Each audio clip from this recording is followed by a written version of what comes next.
About 6 months ago, I lost my job, and I'm still unemployed. My severance has since run out. My mom texts me every single day concerned about my well-being and how I'm gonna afford rent in the most expensive city in the United States. And for the first time in a long time, when my friends invite me out, I have to look at the number of dollar signs on the restaurant to decide if I can go. Don't worry, I'm not on the streets just yet, clearly. I lived at home during COVID, and that was honestly a lifesaver because I have some savings now that I can use during these tough times. We should normalize living with our parents. It's quite common for Indian culture, but not so much in others, and I'm not sure why. Now, I'm sure you can agree that the tech market is absolutely trash right now. There really is no argument there, but I can't really blame the tech market for all of my problems because I actually recruited and got some pretty decent job offers, but then I declined all of them. So the obvious question you're probably thinking is why?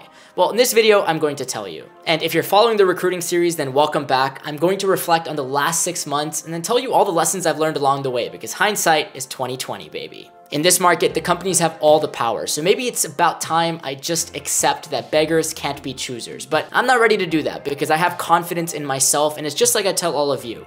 It's not if we'll get that dream job, it's just a matter of when. I'd rather take something I'm genuinely excited about rather than something just because. Here's how the last 6 months have been. If you're new to the channel, or just to recap, my name is Namanh. I'm a software engineer. I went to Rice University and studied computer science. I've interned at Schlumberger, Microsoft, Gusto, and then in June of 2020, upon graduation, joined Bolt, a fintech startup in San Francisco. I was there for just about 3 years, of which the first 2, fondest memories ever. The last one, not so much. We had multiple rounds of layoffs, and then I too was unfortunately let go in June of 2023. And if you want to watch that entire saga unfold, check out this video right here. I signed a severance agreement, which covered some benefits and then gave me the equivalent of X weeks of pay. If you're interested in a full breakdown of the severance document page by page, comment the word severance below. That severance has since been depleted, and now I'm living entirely off of my savings. But just for a minute, let's go back to the good old severance days. Since I'd been working basically nonstop for the past 3 years, I never really got an opportunity to take a break, so I purposely decided not to recruit. I had just moved to New York City, it was summertime, and I decided to just enjoy life for a bit. In a way, I didn't realize how exhausting it is to do a job, and I'm not talking about the coding or debugging or even designing, the fun stuff. I'm talking about all the work you do just to make it look like you're working. The Slack updates, stand-ups, responding in threads, messages, or what managers like to say, optics. Well, for the first time in a very long time, I had no optics, no one to respond to. I could just truly be myself. My time was my own. Without digressing too much, I enjoyed a summer in New York City, one of the best things you can do. I spent time outdoors, I experimented with new creative YouTube videos, and then some days, I just bummed on the couch and watched TV. It was a well-deserved break, and honestly, the first time I just said F you to hustle culture and did nothing. At some point, it became evident that I needed to get a job for 2 main reasons. 1, I needed money. Money is nice, it buys things. And 2, I was getting a little bored. And I've never felt this before because when you're working, you always want to not work. But try it for a bit. Just go do all the things you've been meaning to do that you've put off. And at some point, you'll get bored of that too, which is a good thing. It means you've recharged your batteries and you're ready for something else. So I started looking. And that actually brings us to lesson number 1. Always be looking. It's like the common adage, always be selling. At least that's what investors tell founders. A, always be B, C, closing. Always be closing. Well, I'm realizing that's exactly how recruiting is too. It doesn't matter what you're doing, you should always be recruiting. In the past 3 or so months when I was just chilling, I should have put out feelers and set up coffee chats and passively applied to companies online. You don't have to be in full recruiting beast mode, but keep the leads warm. Put a little bit of effort in, because once it gets cold and you have to start from scratch, it's so much harder. For what it's worth, I'd actually gone through a pretty intensive recruiting cycle in spring of 2023 while I was still employed, so I guess I did listen to my own advice back then. I'd actually gotten some pretty dope senior software engineering offers, but I ended up turning them down because my manager convinced me to stay, which I know was a mistake because in just a few weeks after that, I was laid off. Super messed up, I know. I'm over it. I've healed, thank you. So anyways, I decided to start looking for jobs the first week of October, like just about October 1st, 2023. But this time it's not proactively like in the spring, it's out of necessity. And honestly, I was pretty complacent because in the back of my mind, I was just like, oh, the offers I got in the spring, they'll probably take me back if they have headcount. I mean, yes, that's how it usually works. If you think about it from their perspective, they spent so much time, energy, resources hiring me, they liked me. I was ready to come, but then decided not to. So as long as there's no burned bridges, we should be good. Lesson number 2, always reach out to old flames. No, I'm not talking about your ex-partner, girlfriend, boyfriend, whatever. I'm talking about your ex-coworkers, managers, friends. As long as you didn't burn the bridges, that's a professional relationship you can leverage. So I started to reach out to my network, but I'm not gonna go into a full recruiting breakdown of the entire process yet since it's not over and I don't have a job. Imagine if I titled this video, how to get a job, but then I'm unemployed trying to give you advice. That'd be a little strange. But what I can tell you is what I've been through so far, the experience in these last 3, 4, 5, 6 months. Here's the first conversation on the calendar. The company I'd already gotten an offer from in the spring. George picks up, my heart is beating super fast, my hopes are up, and I don't want to recruit if I don't have to, so if I can just accept this, it'd be so great. But they unfortunately tell me that they just don't have the headcount. They're super nice about it, and this company is honestly goated. Great benefits, great people, great pay. I should have taken it when I had the opportunity. S-tier company. But sometimes things just aren't meant to be.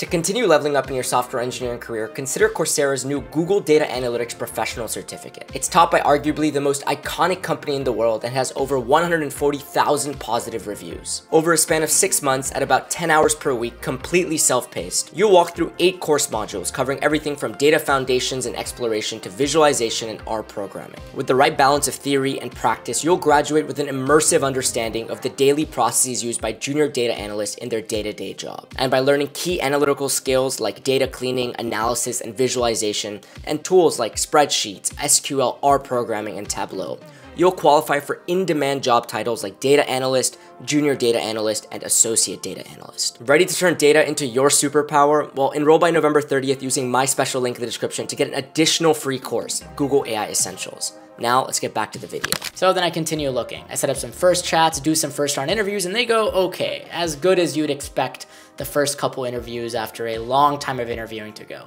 To come across as competent, but confident, but not too confident, so humble at the same time, that's a fine line. It takes practice, and the only way to get better is by doing more of them. People are so obsessed with lead code questions, and yes, that matters a little, but doing real interviews, not mock interviews, not practice interviews, that's how you get better.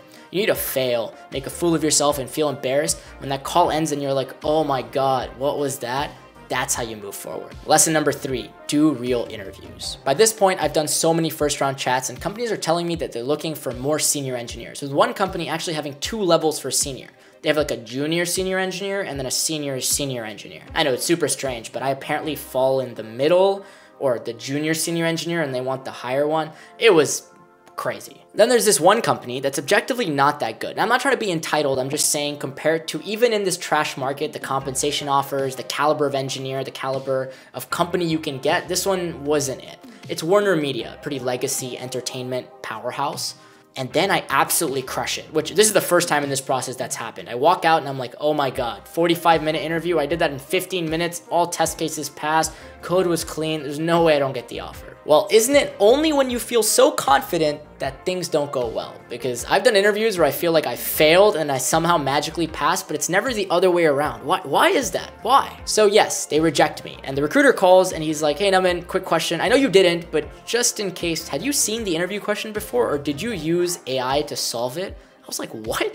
No, of course I didn't. He claims that that didn't contribute to the rejection, but come on, let's be honest. If they had any inkling that that's what happened during the interview, they're not gonna take a chance, so they rejected me. Now, I'm not trying to say I didn't pass because I was just too cracked, but I guess they think I cheated. But I don't even know what advice to give you here. Like maybe make more mistakes, which is mostly me trolling, but I'm not sure. I guess look more human than I did. Lesson number 4, be good, but not that good. Again, mostly trolling, but I guess in the age of AI with all these LLMs, you could have it open on another monitor, so don't do that. But when you're doing the problems, I guess speak more to the camera, maybe stutter a little bit, act more nervous. I'm not really sure. It hasn't happened again after that, but if it does, I'll let you know. So by this point, the first interview I crushed, but then got rejected, definitely broke my morale. But no worries. Story gets better. I get an interview with a company I'm actually really excited about for a couple reasons. I use them, they're really good, and my ex-coworker works there and only has good things to say about them. So, I mean, that's like a winning combo.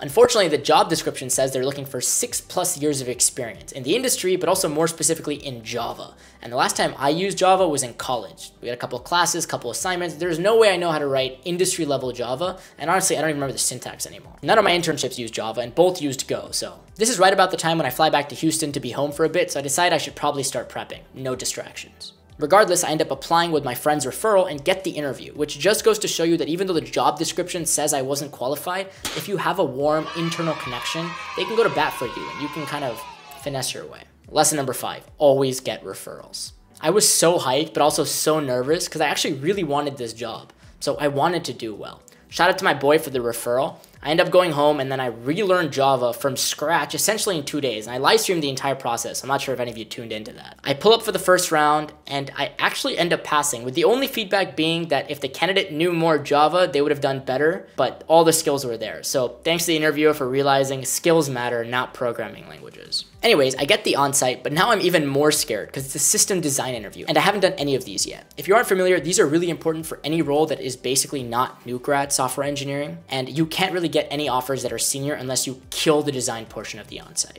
Which makes sense because the hardest part of building new features is designing them in the first place, not just to work correctly, but to also be extensible, scalable, and all the other buzzwords. And while I've worked on my fair share of meaty problems, I'm still quite junior in the grand scheme of things, so I haven't worked on any Netflix level architecture that I can talk about confidently. But we out here and we trying our best. I was doing a lot of these first round interviews and even some virtual onsites from home, either in New York or in Houston, but this specific company's onsite was actually in their downtown Manhattan office. Remember when onsites meant that companies would fly you out, put you in a hotel, and then you'd interview on site, like literally in a conference room with these other real engineers? Yeah, the good old days. Pepper Ridge Farm remembers. I'll spare you all the details, but if you're interested, just comment and maybe I'll make a video with like a real deep dive of this specific interview and maybe some other ones too. But I passed. Yes, I passed the onsite. I passed the system design interview. I have no idea why because my system was not that efficient, but I think I just really got along with the other two interviewers in the room. And I think people forget how important that is. Lesson number 6, don't forget the airport test. People are so caught up in doing well in the interview, like actually passing it in terms of code quality or correctness, that they forget that they're gonna have to work with these humans and these humans are gonna have to work with them.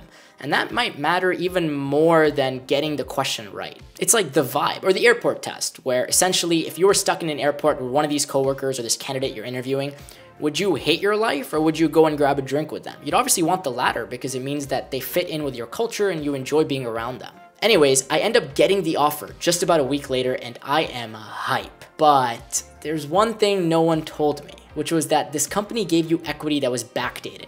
Just like Amazon, where your equity grant was weighted towards your later years instead of your first couple. So if you had a 4-year vesting period, you'd only get 15 or 20% your first 2 years and then the bulk of it in your 3rd and 4th. From the company's perspective, this makes sense because it incentivizes employees to stay longer. They have to if they want to get the bigger parts of their equity grant. But I'd already been burned from one startup before and I wasn't trying to F around and find out again.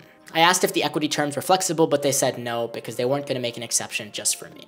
At this point, it didn't matter that the company was profitable, that they were probably going to IPO soon, or even that the dollar amount of equity they were giving me was substantial. I just didn't want to get locked in like that. So this company ended up becoming the one who got away. It was a little sad because I was gonna get the opportunity to work with one of my ex-coworkers again, who's actually on the same org as me at Bolt, but it wasn't meant to be.